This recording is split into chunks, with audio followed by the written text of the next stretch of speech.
আমি আর বুড়োদা, বুড়োদা মানে তরুণ কুমার, বুড়োদা চলে যাবার বছর দেড়েক আগে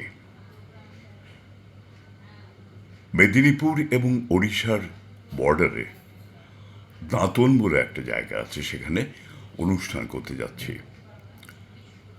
অনেকটা পথ কলকাতা থেকে। যেতে যেতে অনেক গল্প হলো, বুড়োদা অনেক গল্প বললেন, তার মধ্যে অধিকাংশ গল্পই দাদাকে নিয়ে। দাদা মানে মহানায়ক উত্তম কুমার।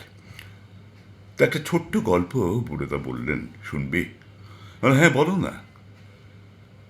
হলো কি, টেকনিশিয়ান স্টুডিওতে শুটিং চলছে, বুঝলি?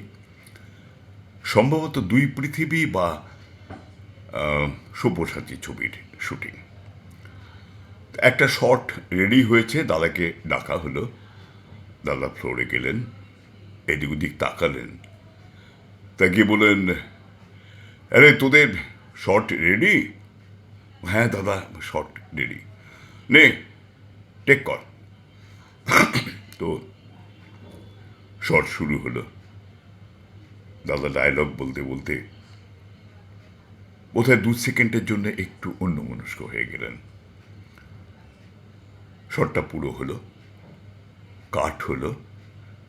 কাট হবার পরে দাদা বলল, আমি একটু 10 মিনিটের জন্য মেকআপ রুমে যাচ্ছি, কেমন? এই শটটা আমরা আবার নেব। বলে দাদা আস্তে আস্তে মেকআপ রুমে চলে গেলেন। মেকআপ রুমে গিয়ে একজন টেকনিশিয়ানকে ডেকে পাঠালেন, যিনি বাঁ দিকের লাইটটা করছিলেন। তো ভদ্রলোক খবর পেয়ে তো কাঁপতে কাঁপতে এসে মেকআপ রুমে ঢুকলেন। দাদা, আপনি কি আমায় ডেকেছেন? হ্যাঁ, শোন, তোর কি হয়েছে? না মানে কিছু হয়নি তো। আমার বাঁ দিকের লাইটটা ঠিক ছিল না, এবং সেই লাইটটা তুই অপারেট করছিলি। বল আমাকে, মন খুলে বল কি হয়েছে। তো ভদ্রলোক খানিক্ষণ মাথা নিচু করে দাঁড়িয়ে রইলেন। বলেন, দাদা, আগামী 15 দিন পরে আমার মেয়ের বিয়ে। বলতে বা এ তো খুব ভালো খবর, মেয়ের বিয়ে। বলো না, মানে এখনো পর্যন্ত সব কিছু আমি জোগাড় করে উঠতে পারিনি আর কি, আর্থিক কারণে। সেইটাই সবসময় মনের মধ্যে ঘুরে বেড়াচ্ছে।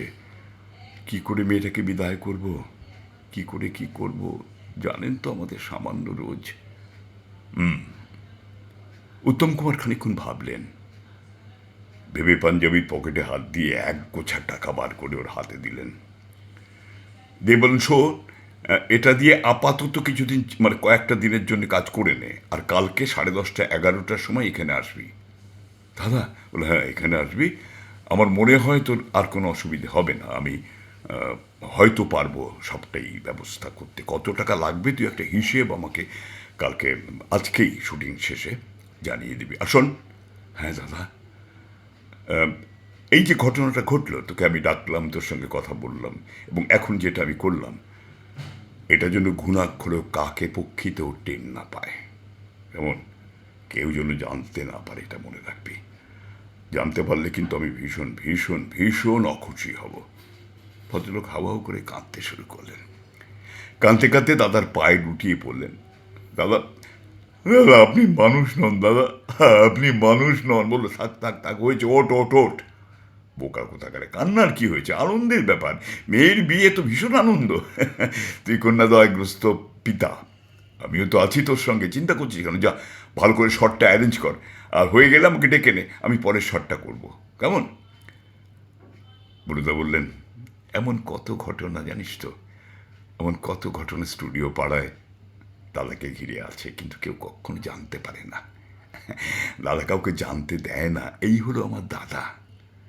আমি বললাম যে, বুড়োদা, উত্তম কুমার শুধু মহানায়ক ছিলেন না, মহান ব্যক্তি, মহান মনের মানুষ, আমাদের সকলের প্রিয়, সকলের শ্রদ্ধার, সকলের ভালোবাসার মহানায়ক উত্তম কুমার। প্রণাম, প্রণাম গুরুদেব তোমাকে।